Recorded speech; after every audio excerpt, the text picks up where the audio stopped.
भारत चीन के बीच सीमा पर जारी गतिरोध थमने का नाम नहीं ले रहा। पैंगोंग झील से शुरू हुआ बवाल पैंगोंग पुल निर्माण तक पहुंच चुका है, जिस पर भारतीय विदेश मंत्रालय द्वारा प्रतिक्रिया भी दी गई थी। दोनों देशों के बीच तनाव अब तक कई मोड़ ले चुका है।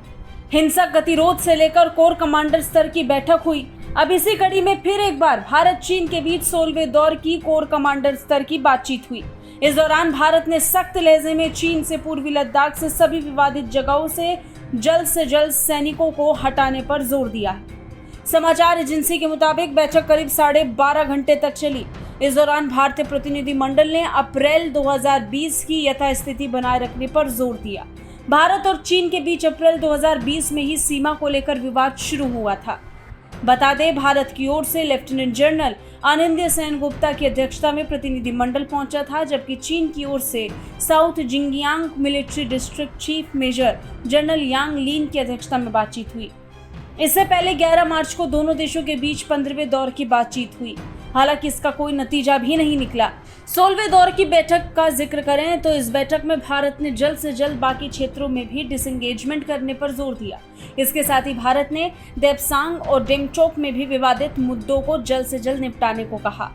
बता दें, भारत लगातार मुद्दों को शांति और बातचीत के जरिए हल करने पर जोर दे रहा है। इससे पहले 7 जुलाई को बाली में भारत के विदेश मंत्री एस जयशंकर और चीनी समकक्ष वांग यी के बीच पूर्वी लद्दाख में जारी विवाद पर चर्चा हुई थी। G20 के इतर दोनों देशों के बीच हुई ये बैठक 1 घंटे तक चली थी। इस दौरान जयशंकर ने चीनी विदेश मंत्री के सामने इस मुद्दे को जल्द से जल्द हल करने पर जोर दिया था। भारत और चीन के बीच पूर्वी लद्दाख में विवाद की शुरुआत अप्रैल-मई 2020 में हुई। इसके बाद गलवान में 15 जून को भारत और चीन के सैनिकों के बीच हिंसक झड़प हुई थी। इसमें भारत के 20 जवान शहीद हो गए थे। चीन को भी इस झड़प में भारी नुकसान पहुंचा। हालांकि काफी दिनों के बाद चीन ने 4 सैनिकों के मारे जाने की बात को स्वीकारा था। हालांकि संख्या इससे ज्यादा है।